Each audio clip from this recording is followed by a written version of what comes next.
Hi everyone, welcome to the channel. In this video, we are going to discuss one of the most important and most expected topic for teaching aptitude, that is learners characteristics.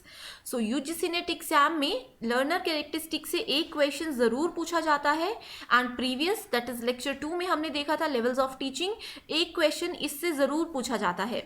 सो इस video में हम लोग देखने वाले हैं कि learner क्या होते हैं, लर्नर के क्या क्या कैरेक्टरिस्टिक्स होते हैं एंड इसके साथ ही मैं आपको बताऊंगी कि किस तरह के क्वेश्चंस एग्जाम में पूछे जाते हैं एंड कैसे हम उनको इजीली सॉल्व कर सकते हैं. तो सबसे पहले बात करते हैं कि एक लर्नर कौन होता है. लर्नर का मतलब होता है कोई सीखने वाला. अब जैसे मैं टीचर हूँ, आप लोग स्टूडेंट हो, तो स्टूडेंट जो है आप लोग अभी कुछ नया सीख रहे हो, दैट इज लर्निंग. ठीक है, सो आप लोग लर्नर हो. लेकिन अब जैसे मैं आप लोगों को पढ़ा रही हूँ तो मैं भी एक लर्नर हूँ. हो सकता है कि आप लोग मुझे ऐसा कुछ नॉलेज दे दो, मैं पढ़ा रही हूँ लेकिन कमेंट करके आप लोग मुझे कुछ ऐसी बात बता दो जिससे मैं कुछ नया सीखूँ. सो हर एक टाइम पे हर एक इंडिविजुअल जो है वो लर्नर होता ही है. सो लर्निंग यहाँ पे बोला गया है, learning is strongly based on the intellectual level, यानी कि किसी पर्सन का इंटेलिजेंस लेवल जो होता है वो लर्निंग पर बेस्ड होता है, उसकी कॉग्निटिव एबिलिटी. सो ये टर्म जो है स्टूडेंट्स बहुत इंपॉर्टेंट है यूजीसी नेट पेपर 1 के लिए. कॉग्निटिव का मतलब होता है मेंटल एबिलिटी. ठीक है, कई लोगों की मेंटल एबिलिटी हायर होती है, कई लोग जल्दी चीज़ों को नहीं समझते हैं. ठीक है, सो पर्सन टू पर्सन ये चीज़ें वेरी करती हैं. एंड नेक्स्ट आता है perception, personality and attitude of the learner. So ये जितने भी कॉन्सेप्ट्स हैं इनको आप लोग नोट कर लीजिए क्योंकि एग्जाम में इनसे रिलेटेड क्वेश्चन पूछा जा सकता है. ठीक है, सो ये सब फीचर्स हैं जो कि लर्निंग पे डिपेंड करते हैं पर्सन टू पर्सन, लेकिन ये चीज़ें वेरी करती हैं. जैसे कि हर एक पर्सन जो है वो इक्वल लेवल पे इंटेलिजेंट नहीं होते हैं. कुछ लोग जल्दी चीज़ें समझते हैं, कुछ लोग नहीं समझते हैं. ठीक है, सो नेक्स्ट बात करते हैं. Learning means permanent change in the behaviour of the learner through experience, instructions and study. तो ये स्टेटमेंट जो है ये प्रीवियस ईयर क्वेश्चन से मैंने यहाँ पे ऐड की है. ठीक है, एज इट इज स्टेटमेंट पूछी गई थी एग्जाम में एंड बोला गया था कि क्या लर्नर के कैरेक्टरिस्टिक के पॉइंट ऑफ व्यू से ये स्टेटमेंट ट्रू है या फॉल्स है, इस तरह का क्वेश्चन आया था. ठीक है, सो लर्निंग, अब आप लोग कुछ सीख रहे हो, आप लोगों ने स्कूल में कुछ सीखा, ठीक है, कॉलेज में कुछ सीखा, अपने पेरेंट्स से बहुत कुछ सीखा, तो इन सब चीज़ों से क्या हुआ, एक परमानेंट चेंज हुआ आपके बिहेवियर में. ठीक है, इस बिहेवियर के लिए, बिहेवियर चेंज के लिए आपका एक्सपीरियंस इंपॉर्टेंट है, जिन्होंने भी आपको इंस्ट्रक्शंस दी है वो इंपॉर्टेंट है एंड आपकी स्टडी इंपॉर्टेंट है. And learner's characteristic is a concept that revolves around how the student learning experience is influenced by personal, social, cognitive and academic elements. ठीक है, यानी कि एक लर्नर के सीखने की जो चाह होती है वो डिपेंड करती है उसकी पर्सनल बिहेवियर पे कि क्या वो सच में सीखने में इंटरेस्टेड है या नहीं है. दूसरा आता है सोशल, यानी कि उनके आसपास कैसा एनवायरनमेंट है. अगर मान लीजिए आपके आसपास बहुत टेंशन चल रही है, आपके घर में टेंशन चल रही है, तो आपको लगता है कि आप लोग अच्छे से पढ़ाई कर पाओगे, तो ये चीज़ पॉसिबल नहीं हो पाती है उस लेवल पे. ठीक है, कॉग्निटिव मैंने बताया, मेंटल एबिलिटी, इस टर्म को तो आप लोग लिख लीजिए. ठीक है, कॉग्निटिव जहाँ पे भी आएगा that means mental ability. Academic elements, यानी कि आप लोग किस लेवल का आप लोगों का एकेडमिक्स रहा है. ठीक है, इसमें किस स्कूल से आप पढ़े हो ये भी मैटर करता है, किस लेवल के टीचर्स आपको पढ़ा रहे हैं, आपका जो स्कूल कॉलेज का बैकग्राउंड है दैट इज़ वेरी इंपॉर्टेंट. ठीक है, सो ये है लर्नर्स के कुछ कैरेक्टरिस्टिक्स. सो अब बात करते हैं लर्निंग की कुछ ऑफिशियल जो डेफिनेशंस होती हैं. ठीक है, सो ये बड़े बड़े रिसर्चर्स ने डेफिनेशंस दी होती हैं एंड एग्जाम में एज इट इज़ मान लीजिए ये 4 स्टेटमेंट्स एग्जाम में दी हुई हैं, 1, 2, 3 एंड 4. ठीक है, एंड आप लोगों को बताना होगा कि इनमें से कौन कौन से ऑप्शंस करेक्ट हैं, कौन से इनकरेक्ट हैं. तो इसीलिए ये सब डेफिनेशंस आपको पता होनी चाहिए जो भी बड़े रिसर्चर्स देते हैं. ठीक है, उनकी द्वारा दी गई जो भी स्टेटमेंट्स होती हैं वो सभी जगह इंपॉर्टेंट होती है. सो पहले बोलते हैं कि term learning covers every modification in behaviour to meet environmental requirements. So एक लर्निंग जो है किसी के बिहेवियर में चेंजेस लेकर आती है. मॉडिफिकेशन का मतलब होता है चेंजेस लेकर आती है ताकि वो एनवायरमेंटल रिक्वायरमेंट, यानी कि समय की जो रिक्वायरमेंट होती है उसको फुलफिल कर सके, उसको मीट कर सके. नेक्स्ट आता है learning is the acquisition of new behaviour और द स्ट्रेंथनिंग और weakening of old behaviour as the result of experience. ठीक है, सो लर्निंग क्या करती है, किसी के बिहेवियर को स्ट्रेंथन करने में हेल्प करती है, वीकन करने में हेल्प करती है उसके ओल्ड बिहेवियर को, ठीक है। एंड इस चीज़ को हम लोग एक्सपीरियंस बोलते हैं। अब एक्सपीरियंस वर्ड का मीनिंग आप सबको पता होगा, आप लोग इसको रिलेट करके देखो कि ये स्टेटमेंट क्या बोल रही है, ठीक है। बहुत इंपॉर्टेंट स्टेटमेंट है ये। नेक्स्ट है learning means permanent change in the behaviour of learner through experience, instructions and study, ठीक है। नेक्स्ट है it is very difficult to measure the learning, यानी कि आपने कितना सीखा इस चीज़ को हम मेजर नहीं कर सकते हैं। अभी मैं पढ़ा रही हूँ, अभी मैं पूछूँ आपने कितना सीखा, आप लोग नहीं बता सकते कि हमने कितने % सीखा, हम 100% सीखा, पूरा सीखा, 50% सीखा, नहीं, ठीक है, ये नहीं बता सकते। लेकिन जो रिजल्ट्स होते हैं लर्निंग के उसको हम मेजर कर सकते हैं, यानी कि एग्जाम में आप कितना स्कोर करते हो, मॉक टेस्ट में आप लोग कितना स्कोर करते हो, इसके थ्रू हम आपकी लर्निंग को मेजर ज़रूर कर सकते हैं, ठीक है। सो ये थी लर्निंग की कुछ इंपॉर्टेंट डेफिनेशंस। सो अब बात करते हैं लर्निंग की कुछ कैरेक्टरिस्टिक्स की, जिसमें से कि सबसे पहले आता है पर्सनल कैरेक्टरिस्टिक, यानी कि जो एक पर्सन है, मान लीजिए कोई स्टूडेंट है ए, ठीक है, उस स्टूडेंट की पर्सनल कैरेक्टरिस्टिक्स डिपेंड करता है। दूसरा पढ़ते हैं हम लोग एकेडमिक कैरेक्टरिस्टिक्स, तीसरा है कॉग्निटिव कैरेक्टरिस्टिक्स, ठीक है। सो पर्सनल कैरेक्टरिस्टिक्स में आता है जैसे कि पर्सन की age, gender, cultural background, maturation, language, social economic status, ठीक है। एज का मतलब यहाँ पे अगर हम बात करें कि मान लीजिए कोई 10 साल का बच्चा है, ठीक है, उसको हम लोग कोई 50 साल के इंसान वाली नई चीज़ सिखा रहे हैं, जो चीज़ हम 25 से 30 साल के बीच में सीखते हैं वो चीज़ें सिखा रहे हैं, तो थोड़ा डिफिकल्ट होगा, क्योंकि एज का बहुत फ़र्क पड़ता है हर एक चीज़ को लेकर के। तो पर्सनल कैरेक्टरिस्टिक्स बहुत इंपॉर्टेंट होती है, ठीक है। जैसे 10th क्लास के बच्चे को या फिर 5th क्लास के बच्चे को अगर हम बोलें कि इंजीनियरिंग के मैथमेटिक्स के क्वेश्चन को सॉल्व करो, तो वो चीज़ नहीं हो पाती है, ठीक है। स्पेशल केसेस में वो अलग बात है, बट जनरल हम बात करते हैं, ठीक है। सो इसी तरह से कल्चरल बैकग्राउंड, मैच्योरेशन, लैंग्वेज, अगर आप लोग मेरी लैंग्वेज ही नहीं समझ पाओगे तो क्या आप लोग अच्छे से समझोगे। जैसे मैं हिंदी प्लस इंग्लिश में पढ़ा रही हूँ, अगर आप लोगों को मराठी आती है, हिंदी इंग्लिश नहीं आती है, तो ये पर्सनल कैरेक्टरिस्टिक के अंदर आएगा, ठीक है।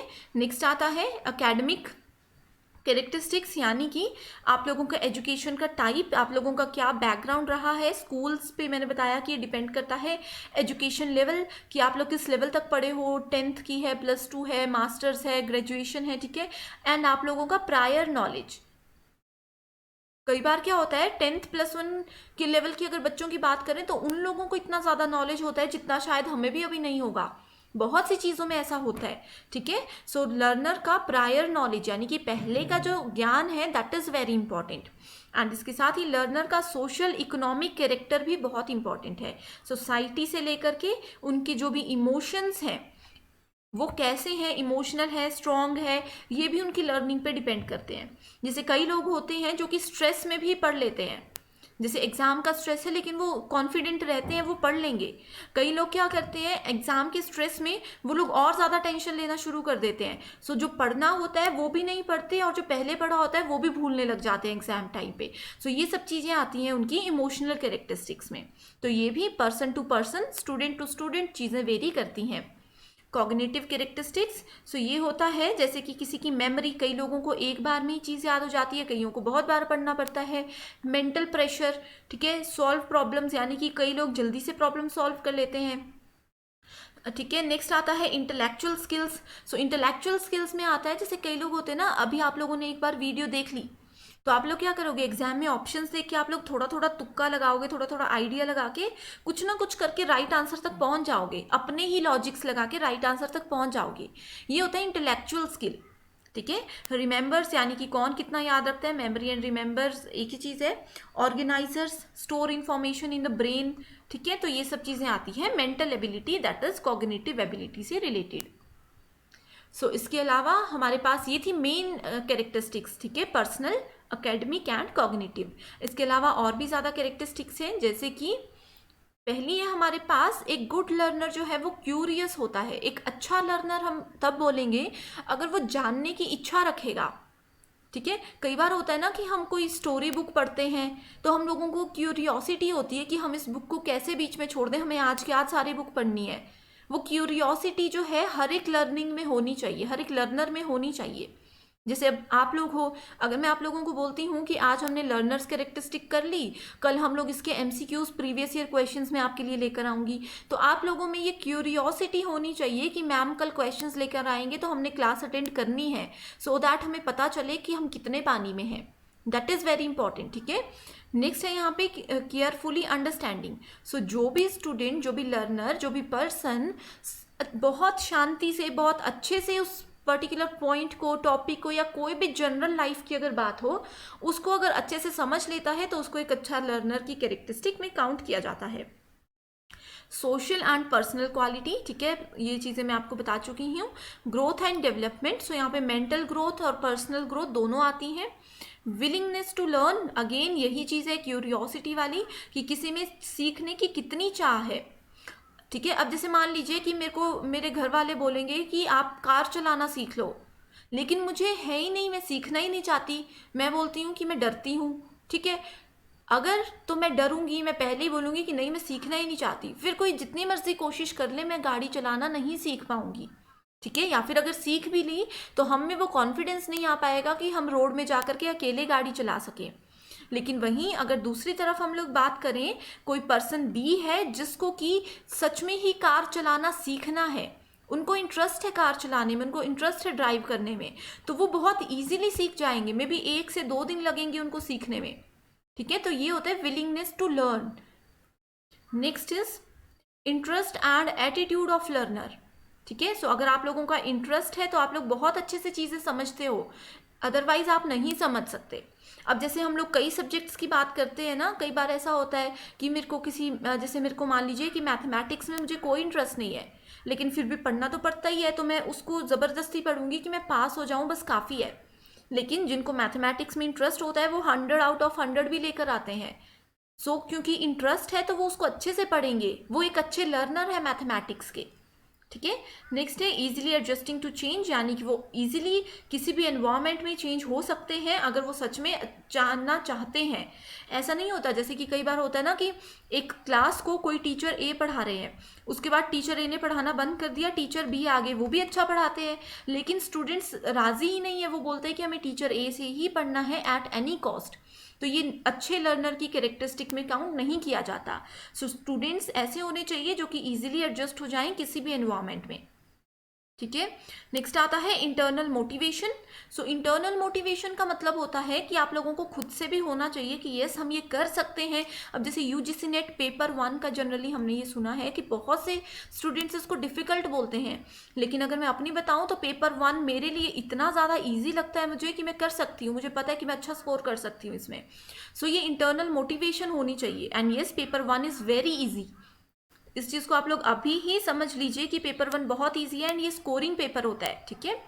नेक्स्ट है सोशल कल्चरल बैकग्राउंड। सो ये चीज़ भी हम डिस्कस कर चुके हैं। एंड लर्निंग पावर, कि किसमें कितनी पावर है, उनका इंटेलिजेंस लेवल कितना है, ठीक है। सो ये कुछ लर्नर्स के कैरेक्टरिस्टिक्स हैं।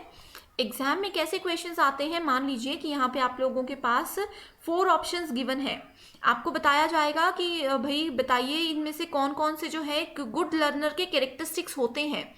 तो आपको सेलेक्ट करना है ऑप्शन नंबर कौन कौन से, वो पेयर दिए होंगे, बस आपको ये स्टेटमेंट्स पता होनी चाहिए। एंड एक ट्रिक मैं आप लोगों को अब बताती हूँ, वो ये है कि अगर एग्जाम में लर्नर कैरेक्टरिस्टिक की बात की गई है या फिर लर्नर पूछा गया है, लर्नर के किसी बिहेवियर के बारे में पूछा गया है, तो आप अपने आप को एक स्टूडेंट के नज़र से देखो, ठीक है। एंड अगर वहाँ पे एक टीचर से रिलेटेड बात की गई है कि टीचर में क्या क्या चीज़ें होनी चाहिए, एक अच्छा टीचर कौन होता है, तो आप लोग अपने आप को एक टीचर की जगह पर रखो, ठीक है। एंड इस बात में, इस लॉजिक में आप लोग सिर्फ अपने पॉइंट ऑफ व्यू नहीं रख सकते हो, इस चीज़ में आप लोगों को क्या करना है, इस चीज़ में आप लोगों को ओवरऑल जो पब्लिक होती है, जैसे ओवरऑल जो टीचर्स होते हैं उनके पॉइंट ऑफ व्यू को साथ में लेकर चलना है, सिर्फ अपने व्यूज़ को नहीं लेकर आना है, ठीक है। सो इस चीज़ को याद रखो। टीचिंग एप्टीट्यूड में मैं गारंटी देती हूँ कि आप लोग बहुत अच्छा स्कोर कर सकते हो। सो स्टूडेंट्स आज के लिए सिर्फ इतना ही। आई होप ये कंप्लीट कॉन्सेप्ट आप लोगों को बिल्कुल क्लियर है। अगर कोई भी क्वेरी आप लोगों को इसमें है तो आप कमेंट करके हमें बता सकते हो। And thank you so much for watching this video.